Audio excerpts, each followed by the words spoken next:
Hello PW soldiers, so welcome to Gatewala. My name is Abhishek Bhartiya, Gate All India Rank 136 and I welcome everyone on behalf of Team Drona. So my dear friend, let's start today's session. आज का session का topic बड़ा अच्छा रखा है, that is SFD BMD. Actually में अगर हम बात करते हैं सिविल इंजीनियरिंग तो SFD BMD का बहुत इंपॉर्टेंट रोल है. चाहे आप बात करते हो स्ट्रेंथ ऑफ मटेरियल, चाहे बात करते हो स्ट्रक्चर एनालिसिस, चाहे बात करते हो आरसीसी, चाहे बात करते हो स्टील स्ट्रक्चर्स, हर जगह इसका यूज आता है. लेकिन मेरे दोस्तों, the most important part here is sir ये एसएफडी बीएमडी बनता कैसे है और सर एसएफडी बीएमडी बनाते क्यों हैं. और इससे भी पहले सर इसका फुल फॉर्म जैसे हम बोलते हैं शियर फोर्स डायग्राम और बेंडिंग मोमेंट डायग्राम, तो sir what is the full form of what is the definition of shear force and what is the definition of bending moment. तो आज हम उसके बारे में बहुत डिटेल में आपसे डिस्कशन करने वाले हैं. तो मेरे दोस्त, अगर हम बात करते हैं कि what is shear force and what is bending moment, तो देखेंगे shear force और bending moment होता क्या है. और इसको समझने से पहले यह समझते हैं कि ट्रांसवर्स लोडिंग क्या होता है. मेरे दोस्त, अगर मान लो एक एक्सिस है, लेट अस से ये आपका एक बीम है या कोई भी एक स्ट्रक्चर है, this is the longitudinal direction. ये क्या है? इसका लॉन्गिट्यूडनल डायरेक्शन है. तो इसके परपेंडिकुलर जो भी लोड लग रहा होगा, इसके परपेंडिकुलर जो भी लोड लग रहा होगा, हम उसको क्या बोल रहे हैं? We are saying this as a transverse loading. ठीक है, we are saying this as a transverse. तो परपेंडिकुलर लोड जो लग रहा है, हम उसको क्या बोल रहे हैं मेरे दोस्त? We are referring as transverse load. अब जब किसी बीम पे ये ट्रांसवर्स लोड लग रहा है, तो मेरे दोस्त उस ट्रांसवर्स लोड के कारण मटेरियल इंटरनल क्या देगा? रेजिस्टेंस देगा. अब यार सिंपल सा बात है ना, आपके बॉडी पे कोई लोड लग रहा है ना, any load is applying on your body, तो उस लोड के कारण बॉडी रेजिस्टेंस देगा, है ना. तो बीम में भी जब कोई ट्रांसवर्स लोड लगता है, तो उस ट्रांसवर्स लोड को रेजिस्ट करने के लिए जो इंटरनल रेजिस्टेंस डेवलप हो रहा है, that internal resistance we are referring as shear force and bending moment. तो अगर हम डेफिनेशन वाइज चलें तो डेफिनेशन वाइज बड़ा क्लियर है कि what is shear force and bending moment. तो shear force and bending moment are internal resistance. आपने लोड लगाया, लोड को रेजिस्ट करने का जो इंटरनल रेजिस्टेंस डेवलप किया किसने? स्ट्रक्चर ने. ठीक है, उसी को हम क्या बोल रहे हैं? shear force and bending moment. और किसके कारण रहा है? Due to transverse loading. अब सर अगला सवाल होता है कि what is shear force and what is bending moment. Define कैसे करते हैं? मतलब अगर हमको किसी भी लोडिंग के कारण हमको बोल रहा है कि किसी सेक्शन पे कितना रेजिस्टेंस आया, तो ये कैसे बताएंगे? तो बहुत बार आपने कॉलेजेस में सुना होगा, है ना. तो अभी वो घिसा पीटा डेफिनेशन में आपको सुनवा दे रहा हूं. लिख रहा है shear force at a section is the summation of all the transverse force while moving left to right और right to left at a section. अच्छा सर, इसका क्या मतलब? बताते हैं. उसी तरीके से अगर आप बेंडिंग मोमेंट लिए देखोगे ना, तो बेंडिंग मोमेंट लिए भी ऐसे ही कुछ घिसा पिटा डेफिनेशन आपने रटा होगा अपने कॉलेज में. Bending moment at a section is a summation of all the moments cause due to transverse force और concentrated moment while moving left to right और right to left at that section. तो मेरे दोस्त इसको समझते हैं और बहुत डिटेल में समझते हैं, ताकि आपको एक एक पार्ट बड़ा क्लियर रहे. तो सर इसको समझने के लिए, इस पे वापस आएंगे, इसको समझने के लिए पहले एक बीम लेते हैं. बीम, कोई भी मेंबर जिस पे ट्रांसवर्स लोड लगता है, हम उसको बोल सकते हैं क्या? उसको हम बोलते हैं बीम. अब मेरे दोस्त, आप ये बीम है, मान लो ये सिंपली सपोर्टेड बीम है. इस सिंपली सपोर्टेड बीम पे दो लोड लगा हुआ है. Can you see that two loads? Yes, सबको दो लोड दिख रहा है? एकदम दिखना चाहिए आप लोगों को, है ना. There are two loads, P kilonewton और सिमेट्रिक लगा है L/3 from the left, L/3 from the right. Total length of the beam है L, है ना. सो ये ट्रांसवर्स लोड बीम पे लगा है. अब जब लोड लगा है तो सपोर्ट क्या करेगा? जब लोड लगा है, जब एक्सटर्नल लोड लगाए हैं, तो सपोर्ट क्या करेगा? रिएक्शन देगा, एकदम देगा. तो मेरे दोस्त, आप पढ़ोगे आगे कि जब सिमेट्रिक लोड लगा है, तो जितना टोटल डाउनवर्ड लोड लगा है, दोनों क्या होगा? इक्वली विदस्टैंड हो जाएगा बाय द सपोर्ट्स. तो मेरे दोस्त, इधर भी जाएगा पी लोड और इधर भी गया आपका पी लोड. ठीक है, ये पी लोड आपका, क्योंकि टोटल डाउनवर्ड 2p लोड था, तो दोनों सपोर्ट इक्वल रिएक्शन दे रहा होगा पी और पी का. अब मेरे दोस्त, शियर फोर्स और बेंडिंग मोमेंट को समझने के लिए हम क्या करने जा रहे हैं? I am going to take a section. देखिएगा यहां पे मैं एक सेक्शन ले रहा हूं, यहां से बीम को काट दे रहा हूं. ठीक है, this section I am taking at a distance of h, तो बचा हुआ दूरी क्या हो गया भाई? बचा हुआ दूरी हो गया l माइनस h। यहां तक कोई डाउट? हमने शियर फोर्स और बेंडिंग मोमेंट को समझने के लिए हमने क्या किया, एक सेक्शन कट किया। We have taken a section. इसको और थोड़ा बेटर वे में अगर हम लाएं, इसको और थोड़ा बेटर वे में अगर हम लाएं तो मेरे दोस्त, इसको और थोड़ा बेटर, क्योंकि सेक्शन आपका थोड़ा उस साइड जा रहा है, तो अगर और इसको बेटर वे में अगर हम लेके आते हैं तो देखिए यहां पे, देखिए यहां पे, चलो ये आपका सेक्शन कट गया, ये आपका सेक्शन कट गया। अब इसको देखो, अगर आपका एक कट हुआ है तो एक पार्ट आपको लेफ्ट वाला, ये वाला पोर्शन ये दिख रहा होगा, और दूसरा वाला पोर्शन, ये जो राइट वाला पोर्शन इधर है। तो मेरे दोस्त अगर हम यहां बात करें, मेरे दोस्त अगर हम यहां बात करें तो जस्ट अ मिनट, अगर हम यहां पे आपको बात करते हैं तो हम क्या बोल रहे हैं कि ये दूरी आपका कितना है h, और ये पूरा दूरी कितना है l माइनस h। यहां पे अपवर्ड रिएक्शन आपने देखा P, यहां भी आपने अपवर्ड रिएक्शन देखा P, राइट। आपका जो एक्सटर्नल लोड था वो इस पार्ट में दिखेगा, राइट पार्ट में दिखेगा मेरे दोस्त, क्योंकि आपने उसके लेफ्ट में सेक्शन कट किया था, है कि नहीं। अब अगर हम यहां पे देखें, हमने क्या बोला डेफिनेशन, हमने डेफिनेशन क्या बोला, हमने डेफिनेशन बोला shear force at a section is the summation of all the transverse force while moving left to right और right to left at that section. हमने यही बात बोला था। देखिए यहां पे ये आपका एक सेक्शन है, राइट, ये आपका सेक्शन है, तो ट्रांसवर्स फोर्स कितना लग रहा है? अगर हम एक्सियल डायरेक्शन देखें तो this is my axial direction, ये मेरा एक्सियल डायरेक्शन है, right, this is the axial direction. So if this is axial direction में ट्रांसवर्स लोड कौन है? ये P, ये P, ये P, ये P, सारा क्या है? ट्रांसवर्स लोडिंग है कि नहीं। तो मेरे दोस्त हमने क्या बोला, शियर फोर्स के लिए summation of all the transverse force while moving left to right और right to left at a section. Check करो यहां पे, अगर लेफ्ट पार्ट में बात करें, मेरे को एक ही ट्रांसवर्स फोर्स लिख रहा है P, और मेरे दोस्त shear force is what? Resistance, जो भी लोड लगा है उसका रेजिस्टेंस। अगर मैं आप पे लोड लगाऊं ऐसे तो आपका बॉडी ऑपोजिट रेजिस्ट करेगा, राइट। तो इसी तरीके से अगर रेजिस्टेंस अपवर्ड है तो बैलेंसिंग रेजिस्टेंस किधर होगा? डाउनवर्ड होगा कि नहीं होगा? एकदम। तो यहां पे there is a upward P। अब इसको बैलेंस कौन करेगा भैया? कलर बदल लेते हैं, कलर बदल लेते हैं, इसको बैलेंस कौन करेगा? इसको बैलेंस करने वाला होगा यहां पे जो सेक्शन आप देख रहे हो, ये सेक्शन आप देख रहे हो, इस सेक्शन में बैलेंस करने वाला आपको दिखेगा। दिखेगा क्या? अरे बोलेगा, दिखेगा क्या? यस और नो। और वैल्यू क्या होगा? जितना अपवर्ड उतना डाउनवर्ड, जितना अपवर्ड उतना डाउनवर्ड। मानते हैं कि नहीं मानते? बोलो यस और no. So the upward force balance by the downward force of P। Okay, चलिए सर ये बात तो क्लियर, लेकिन सर डेफिनेशन कैसे प्रूव? आपने बोला कि वही वैल्यू होगा शियर फोर्स का, चाहे तुम उस सेक्शन से लेफ्ट टू राइट देखो, चाहे आप राइट टू लेफ्ट देखो। चेक करते हैं सर। तो लेफ्ट टू राइट तो सर हमको शियर फोर्स दिख रहा है, इंटरनल रेजिस्टेंस दिख रहा है कितने का? P का। चलो सर ये तो दिख गया। आते हैं sir right to left. Sir right to left में टोटल नेट ट्रांसवर्स फोर्स कितना है? 2P downward P upward, 2P downward P upward. So what is the net transverse force? The net transverse force is P, 2P minus P. The net transverse force is P, and that P is acting downward. तो भैया external downward है, resistance कहां होगा? अगर external downward है, resistance कहां होगा? Upward होगा।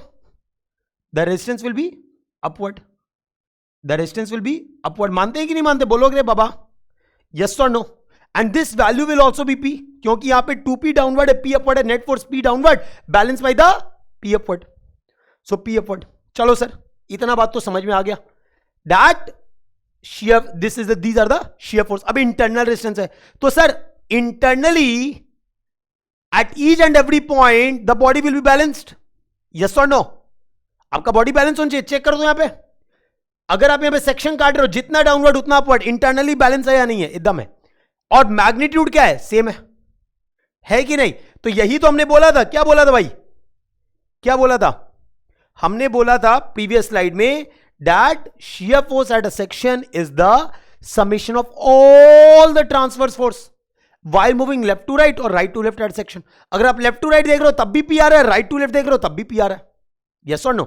So this is the definition of shear force. Again, what is the shear force? It is the internal resistance. किसके कारण डेवलप हो रहा है? Due to transverse loading. यहां तक कोई doubt? Is it clear to everyone? Is it clear to everyone? I hope it should be. Right. चलिए अब अगले पॉइंट पे बात करते हैं about the bending moment. Let's talk on the next part that is bending moment. तो मेरे दोस्त आप बोल रहे हो बेंडिंग मोमेंट, सर ये बेंडिंग मोमेंट क्या है? What is this bending moment? तो पहली बात है मोमेंट का फॉर्म है ना. कोई भी ऐसा मोमेंट का फॉर्म जो बेंड कराए सिस्टम को, है ना. ठीक है, एक मोमेंट का फॉर्म जिसमें आपको सिस्टम क्या होता है, बेंड होता दिखे. अच्छा सर आपने बोला सर डेफिनेशन क्या बोला sir? It's a summation of all the moments caused due to transverse force or concentrated moment either moving left to right or right to left at that section. यही आपने बोला. अब देखो यहां पे अगर आप लेफ्ट टू राइट जा रहे हो तो कितना मोमेंट दिख रहा है? ये इंटरनल भूल जाओ, लीव दिस इंटरनल. अगर आप इस एक्सटर्नल फोर्स को देखो जो ट्रांसवर्स लोड आपको दिख रहा है, अगर आप इसके कारण मोमेंट लेते हो, so what will be the value of that moment? Yes, moment क्या है भाई? What is moment? मोमेंट से क्या समझते हैं आप लोग? मोमेंट से आप लोग क्या समझते हैं? हाँ जी, मोमेंट क्या बोलते हैं जनरली? अगर आप एक फोर्स के कारण बोल रहे हो, सो मोमेंट पर क्या बोलते हैं? Force into lever arm. अरे बोलो हाँ या ना, यही होता है ना जी. That's a simple definition of moment जो हमने पढ़ा है कभी. हाँ, जैसे अगर मान लो आपको गेट खींचना है या गेट खोलना है, तो आप क्या जितना आपके एंड से पास जाके खोलोगे उतना फोर्स लगाना पड़ेगा. आप क्या चाहते हो? जितना दूर लाएं, जितना दूर रहे उतना लीवर आर्म बढ़ता है और उतने फोर्स अगर आप खींचे तो उतना मोमेंट आप दे पाते हो. यस और नो? फोर्स कम देना पड़ता है. तो मेरे दोस्तों सो मोमेंट बराबर फोर्स इनटू लीवर आर्म. एक सिंपल डेफिनेशन भी आपको बता रहे हैं. तो अगर आप इस पोर्शन में देखोगे तो ट्रांसवर्स लोड सिर्फ एक है, that is P. There is only one transverse load, that is P, and due to this P, the moment caused is how much? Moment caused is how much? अगर हम moment at section H बात कर रहे हैं left to right, so ये कितना हुआ? आपको कितना दिख रहा है भाई? P into H दिख रहा है. किस डायरेक्शन में दिख रहा है? अरे बाबा देखोगे फोर्स अपवर्ड है, फोर्स अपवर्ड है. Lever arm is towards right. तो मोमेंट हमको किस डायरेक्शन में दिख रहा है? मोमेंट हमको दिख रहा है इन द क्लॉकवाइज डायरेक्शन. तो मेरे दोस्त ये जो मोमेंट दिख रहा है ये अप्लाइड मोमेंट है. द मोमेंट जो हमको ये दिख रहा है ये अप्लाइड मोमेंट. और मेरे को कौन सा चाहिए? I need resistive moment. Why? Because bending moment is nothing but internal resistance. तो मेरे दोस्त ये अप्लाइड मोमेंट और इसको बैलेंस करता हुआ जो अपोजिट मोमेंट आएगा वो क्या होगा? This will be the resisting moment, जो कि एक सेक्शन पे डेवलप हो रहा होगा. बात समझ में आया? बात समझ आया? तो ये हम इसको बोल रहे हैं bending moment. So the bending moment is the internal resistance developed in order to resist the moment caused due to externally applied moment either by the transverse load और द कंसंट्रेटेड मोमेंट. क्लियर होना चाहिए यहां पे. तो ये तो बात हुआ left to right. Sir right to left भी होगा क्या? एकदम होगा. देखो अभी दिखाते हैं.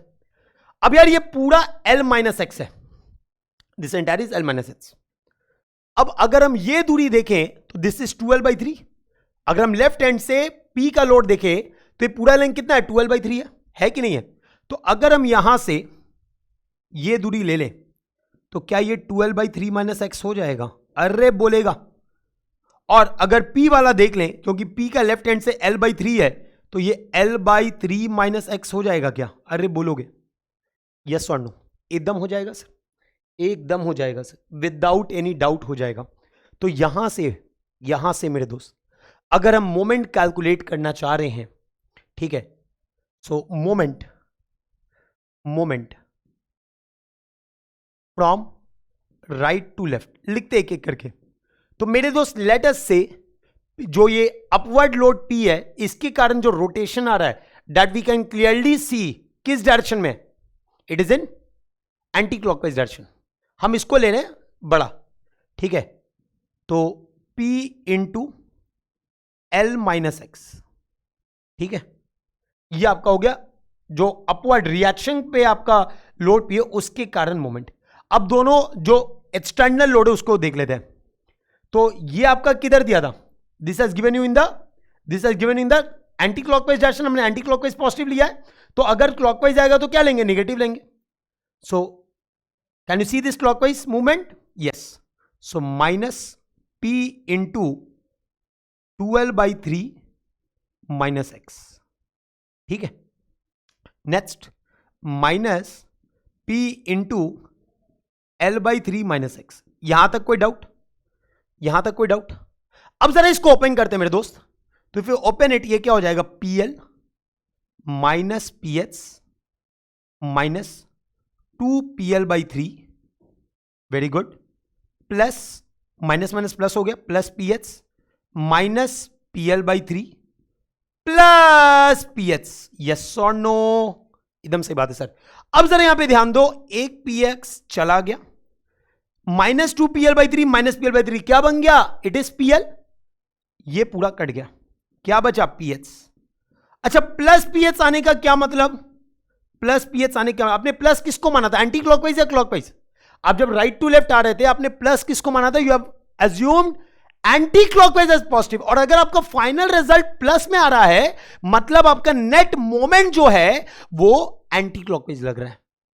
Very good sir, this PH is the net moment caused by these three forces at this section.